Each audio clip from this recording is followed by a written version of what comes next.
बिहार में लालू यादव सारे जातीय समीकरण, सारे सामाजिक लड़ाई के बाद भी जीवन में लालू यादव एक ही बार चुनाव जीते हैं 1995 में, याद रखिए। उसके बाद एक बार चारा घोटाला आ गया, जंगल राज की बात हो गई, लालू यादव चाहे जितना प्रयास कर ले बिहार जीत नहीं पाए। नीतीश कुमार को बिहार ने एक ही बार जिताया 2010 में, जब 117 सीट दिया। क्यों दिया? लालू यादव को एक बार तब जिताया था जब लालू यादव गरीबों के नेता थे, जब वो पिछड़ों के, यादवों के, आरजेडी के यादवों के अपने परिवार के नेता हो गए, तब 5 गो एमपी का लाला पड़ा हुआ। तो इसी बिहार की जनता ने लालू जी को 54 में 53 एमपी जिताया था। आज देख लीजिए दशा क्या है। प्लेटफॉर्म पर कहता है देखो सब बिहारी जा रहा है, छठ है, अरे बाप रे बाप, प्लेटफॉर्म पर मत जाओ, बहुत सब बिहारी सब वापस जा रहा है। ये बात एक तरह से घृणा लोगों को है।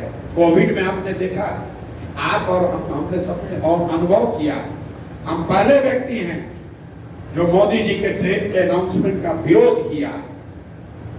आप लोग ध्यान दिए होंगे, इससे पहले क्या होता था? मोदी जी की नई सौगात, 2 वंदे भारत ट्रेन दिए। अरे भाई, अगर आप में से किसी ने स्लेव ट्रेड पढ़ा होगा, जब गुलामी प्रथा थी तो पूरे अफ्रीका में एक रूट था जिसको कहते थे स्लेव ट्रेड रूट। उस पर बढ़िया जहाज चलाया जाता था। अब काम यही था कि अफ्रीका के आदमी को पकड़ के जहाज पर बैठाओ और उसको यूरोप और अमेरिका ले जाओ। तो कोई उनके फायदा कराने के लिए थोड़ी ले जा रहा था, यहाँ से ट्रेन दिया जा रहा है। हम लोग ऐसा ट्रेन नहीं चाहिए जिसमें हम लोग के भाई बंधु बैठकर जानवर के तरह जाए और गुजरात में जाकर मजदूरी करे, ऐसा ट्रेन नहीं चाहिए। आप बताइए, आज तक मोदी जी ने कभी कहा कि गुजरात से वंदे भारत ट्रेन चलेगा जिससे लोग महाराष्ट्र में मजदूरी करने जाएंगे? कभी नहीं कह सकते हैं। तमिलनाडु में कह सकते हैं, यूपी में कह सकते हैं, बिहार में कह रहा है। ऐसा ट्रेन सहरसा से खुलेगा कि आप लोग श्रमिक परिवार के बच्चे आराम से जाएंगे। मोदी जी का भाषण सुनिए, लोग क्या कह रहे हैं कि रेल मंत्री ने इस बार बहुत बड़ा कदम उठाया है। आप लोग में कुछ लोग सुने होंगे बात। जब मोदी जी प्रधानमंत्री बने तो रेल बजट के बाद बोले रेल मंत्री ने बहुत बड़ा कदम उठाया है। क्या किया है? आप सोचिएगा भाई कोई बहुत बड़ा काम हुआ है।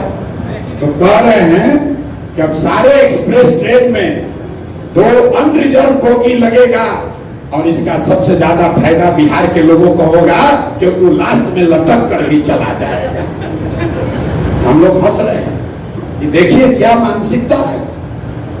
भाई मोदी जी देश के प्रधानमंत्री हैं, बिहार के भी प्रधानमंत्री हैं, गुजरात के भी प्रधानमंत्री हैं, हमने भी उनके साथ कंधा लगाया। आप गुजरात में जाकर बात कर रहे हो गिफ्ट सिटी का, बुलेट ट्रेन का, और बिहार के यूट्यूबर फेसबुक पर लोग लिख रहा है मोदी जी अब देश में बुलेट ट्रेन चलेगा। हम लोग को खुशी हो रही है, हम लोग कोई नाराजगी नहीं है। अरे भाई तुम 1 लाख करोड़ का बुलेट ट्रेन चलाओगे गुजरात में, अब बिहार में बच्चों को पैसेंजर ट्रेन भी नहीं मिलेगा, उस पर भी एहसान जता रहे हो। हम और आप रोज बात करते हैं, कहता है बिहार में बड़ा जात है। हम पहले आदमी हैं जो रोज कहता है कि नहीं बिहार में जात नहीं। अगर बिहार में जात है तो गुजरात में जाति नहीं है।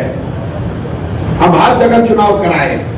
आप आंध्रा में चलिए, बिहार में जाती है, ट्रेन में कोई भेटा जाला, पूछल है भाई तार नाम क्या हो, तो आपने कहा संजय कुमार, तो उसको ना बुझाया कि जात क्या है। तो कहता बाबूजी का नाम क्या है? तो बाबूजी का नाम आप बोले श्रीकांत पांडे। तो फिर कर कंफ्यूजन में आ गया, पांडे तो है, भूमिहार है कि पंडित जी है। तब तीसरा बार पूछेगा कि भूमिहार की पंडित जी। इतना लाज शर्म अभी भी बिहार में है कि कोशिश करता है कि बिना पूछे आपका जात पता कर ले।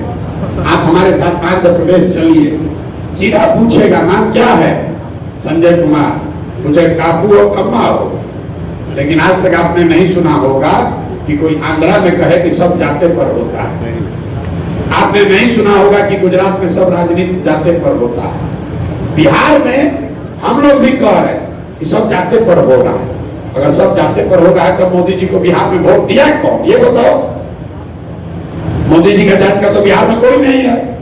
लेकिन पूरा जितना पत्रकार आता है बाहर से कहता है प्रशांत जी बिहार कैसे सुधरेगा, बिहार में तो सब जाते पर वोट देगा।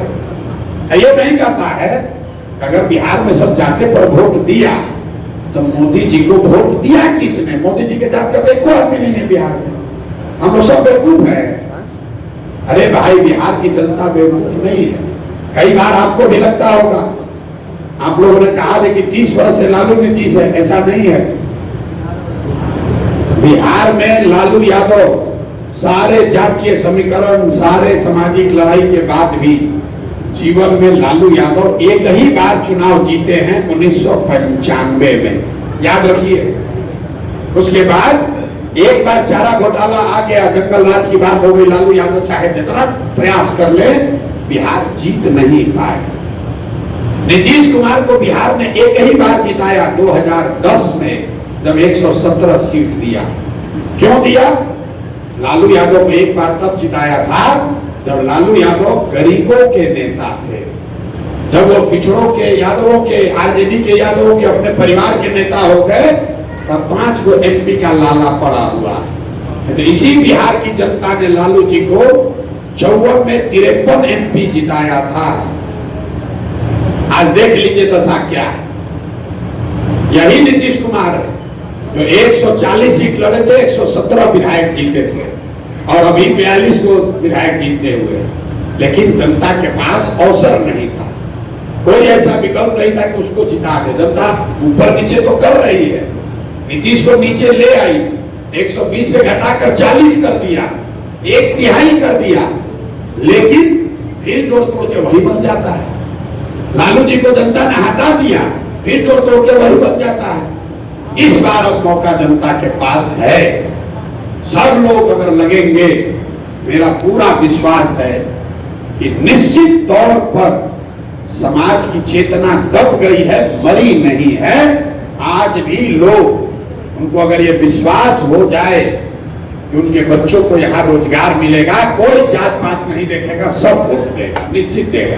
नहीं देगा तो जब चुनाव में हाथ कौन देगा? और आपसे मेरा आग्रह इतना ही है, हमारा अपना 3 साल 3.5 साल का जो अनुभव रहा, 3 को बात खूब चल रहा है। एक, बदलाव चाहिए। अब क्या बदले के बाद भैया आप क्या बदल दिया जाए, ये बात गांव गांव घर घर चल गया। बदलाव जो है कि बदलाव चाहिए, इस पर कहीं कोई बात विवाद नहीं है।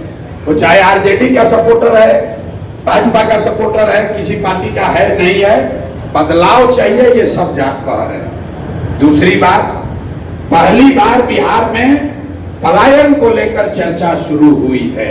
रोजगार नहीं, पलायन बंद होना चाहिए। भ्रष्टाचार जब खत्म होगा तब होगा। भाई कर्नाटक में भ्रष्टाचार नहीं है, गुजरात में नेता चोरी नहीं कर रहा है, लेकिन ऐसी दुर्दशा कहीं नहीं है कि 10-12 हजार रुपया के लिए लोग को बाहर मजदूरी करने जाना पड़े। तो ये पलायन वाली जो बात है कि रोजगार यही हो, पलायन नहीं करना पड़े, ये बात लोगों को समझ में आ रहा है। तीसरा, बिहार में ऐसा भ्रष्टाचार भी जीवन में कभी नहीं देखा था। सारा लूट मचा हुआ। सोशल मीडिया पर डाल दीजिए कि कौन सबसे भ्रष्ट नेता है, लाइन से लोग 3 गो 4 गो जो नेता है, जिसको हम लोग प्रेस में बोलते हैं, दिलीप जायसवाल, मंगल पांडे, अशोक चौधरी, सब घरे घर जानता है, इसको क्या केस करेगा। अशोक चौधरी हम लोग मनानी केस किया, उसको कोई पूछेगा, जनता दौड़ा लेता। तो कोई डरने की जरूरत नहीं है मेरे भाई। जो डर गया वो मर गया। डरने से क्या है? आप लोग बिहार में रहते हैं, आप लोग युवा हैं, नीचे जो मुखिया जीत जाता है, 2 गो सिपाही पुलिस गन लेके चलता है, कहता है भैया बड़ा सुरक्षा का खतरा है। हम 3 बरिस से चल रहे हैं पैदल, 1 गो सिपाही नहीं रखे हैं, आज तक वो कुत्तों भी काटा। भैया लड़ाई यहाँ जिगर से होता है, जिगर लेकर कोई नहीं छू सकता है। वो बुद्धि रहे न रहे, चरित्र हो न हो, जिगर नहीं है तो सामाजिक राजनीति आप किसी का अगुवाई नहीं कर सकते। जो गैंग का लीडर है उसको आगे ही चलना है। अब सोचिएगा चलेंगे पीछे या लीडर हो, दोनों बात कैसे हो। और जो आगे चलेगा उसको गोली लग सकती है, नहीं लगेगी। ऊपर वाले पर भरोसा रखिए। हम लोग तो निमित्त मात्र है, नियत ठीक है, बिहार को सुधारने आए हैं और ये संकल्प लेकर आए हैं कि हम लोग के बाद की पीढ़ी को कोई बिहारी कह के बिहार अपमानित करने का जरूरत नहीं कर पाएगा। ये बिहार के युवाओं का संकल्प है, ये जिद लेकर खड़ा होइए। अब बाकी आप लीडर बनिए, समाज को सुधारने का संकल्प लीजिए, आप में वो ताकत है और बिल्कुल की व्यवस्था इसमें बनाई जाए। ये लड़ाई प्रशांत किशोर की नहीं है, ये लड़ाई जग सुराज की नहीं है, ये लड़ाई विधानसभा की नहीं है, ये पीढ़ियों के अपने इस बिहारी स्वाभिमान को वापस लेने की लड़ाई है। और इसको सिर्फ और सिर्फ बिहार का युवा ही जीत सकता है।